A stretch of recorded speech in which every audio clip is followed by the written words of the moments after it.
स्त्रीचा आदर कसा करावा, आई वडिलांना कसं आदर करावा, जात भेद कशी मानू नये, हे सगळं रामायणात आहे. आदिवासीच्या तोंडातलं बोर मला विचारायचं आजही महाराष्ट्रात किती जण खातील हो, की तिच्या तोंडात तिने चावलेलं बोर तुमच्या तोंडात घेऊन तुम्ही खाणार आहोत? सांगावं कोणी हात उचलून की मी खाईन म्हणून. आपण इतका जातीभेद मानणारे लोक आहोत आणि राम त्या जातीभेदावरतीच बोट ठेवतो.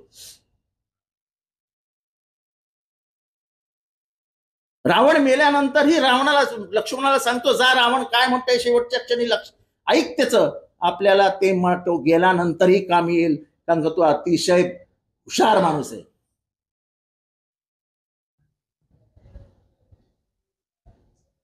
राम हा आदर्श आहे. आम्ही आमचा राम मानतो त्याला, आम्ही बहुजनांचा राम मानतो त्याला. त्याच्या सवयी ह्या बहुजनांच्या सवयी आहेत. तो क्षत्रिय आहे.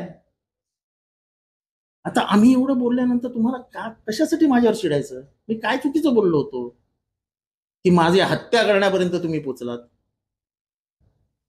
विचारांचा म्हणजे वाद असेल तर विचार, तुम्ही माझ्याशी वाद घाला ना.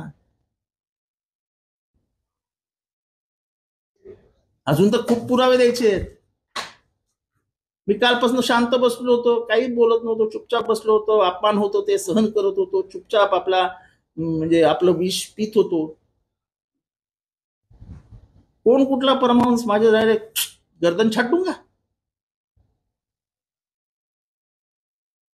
मी रामभक्त आहे, त्यामुळे मला मर्यादा आहे.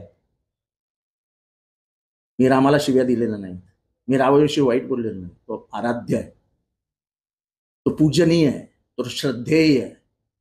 त्याच्याबद्दल असलेली, त्यांच्याबद्दल असलेली मनातली श्रद्धा माझी कधीच कमी होणार नाही. की राम लक्ष्मण सीता ही जी कहाणी आहे ना, ती आपल्या आयुष्यात आपल्याला खूप काही शिकवून जाते. की भावाचं एकमेकांवर किती प्रेम असावं. इथे तर आजच्या राजकारणामध्ये भाऊ बहिणीला मारतो हेच बघायला मिळतं आपल्याला. तेव्हा मी काल खेद व्यक्त केलाय, आजही खेद व्यक्त करतो. फक्त दररोज चिमटा काढला तर दररोज पुरावे येते. कोणी बोलायचंच नाही, कोणी काही आम्ही सांगतो तेच खरं.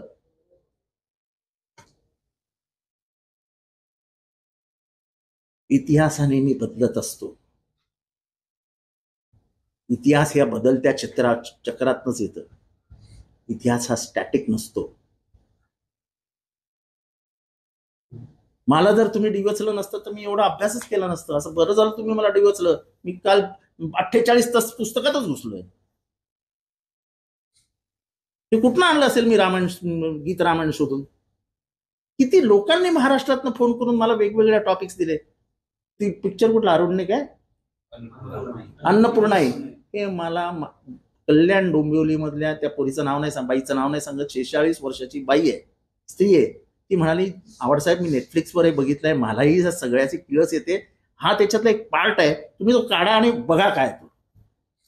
त्यांनी त्याच्या तोंडात ना त्याचा श्लोक फेकलाय ना, की हा वाल्मिकी ऋषींचा श्लोक आहे. आणू शकाल बंदी त्या पिक्चरवर? मागणी कराल? गरीब जितेंद्र आव्हाड भेटला, एकटा राहतो, द्या धमक्या. मी नाही घाबरत असल्या धमक्या. तुमच्यावर कारवाई करण्याची? अरे कारवाई काय, मला जेलमध्ये टाक. कोणाकोणावर कारवाई करणार? गदी माडगुळकरांवर करणार, प्रल्हाद केशव आत्रेंवर करणार, लक्ष्मण शास्त्री जोशींवर करणार, कोणाकोणावर करणार, आणि स्वयं वाल्मिकींवर करणार. हे काय आमच्या घरातलं आणून पुस्तकं वाचत नाही ना आम्ही. लवकरच अयोध्येमध्ये लोक जाणार आहेत. आम्ही पण जाणार आहोत. अयोध्या कोणाच्या बापाची नाही, राम कोणाच्या बापाचा नाही. राम पूजनीय तर तो तुमचा आहे, तो आमचा आहे, किंबहुना तो आमचा जास्त आहे, कारण त्याचा बहुजनांशी जास्त संबंध आला. 14 वर्ष बहुजनच होते ना त्याच्या अवतीभोवती. शबरी कोण होती? आदिवासी होती ना. असा कुठला तरी उल्लेख आहे का दुसऱ्या स्त्रीचा? शबरीचाच का उल्लेख आहे? तर एकीकडे बघायला तर फुले शाहू आंबेडकर या विचारसरणीचे, दुसरीकडे भाजप आता गोमूत्र आणि इतर गोष्टींची विचारसरणीची चालू आहे. पूर्वीपासून चालू आहे, त्याच्यात काय मोठे. ज्या RSSला मनुस्मृती हे संविधान म्हणून हवं होतं, ज्याच्यामध्ये स्त्रियांना वासनेने भरलेले असतात असं लिहिलेलं आहे. मला तुम्हाला सगळ्यांना आणि उभ्या महाराष्ट्राला प्रश्न विचारायचा आहे की स्त्रीचे डोळे हे वासनेने भरभटलेले असतात, भरभटलेले, असं म्हणणं स्त्रियांचा सन्मान करणं आहे का?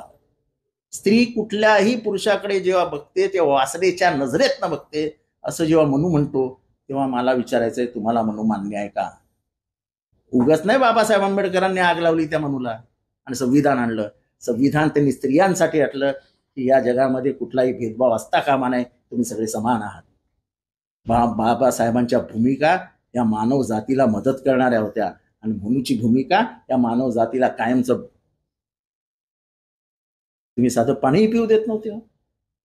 म्हणून सांगितलं म्हणून असं नाही होत. सर, रोहित पवार यांच्या बारामती वाईट गोष्ट आहे. एक तरुण राजकारणात उभारी घेतोय, लढतोय पवार साहेबांसाठी, असं असताना त्याच्या घरावर धाडी घालणं अत्यंत चुकीचं आहे. सर, हे निष्ठेचं आणि ताकदीचं फळ आहे असं तुम्ही एक्सपोज केलेली आहे. असं आहे की जो त्याच्या मार्गाने जात असतो, कशाला थांबवता कोणाला? तुम्ही खूप दिवस कोणाला कोंडून ठेवू शकत नाही. शेवटी वाफ होऊन ते वरची टाकलेलं झाकण असतं ना, फुटून वरती जातं. बघ, वेळ आहे, थांबून बसून शांतपणे ऐकून.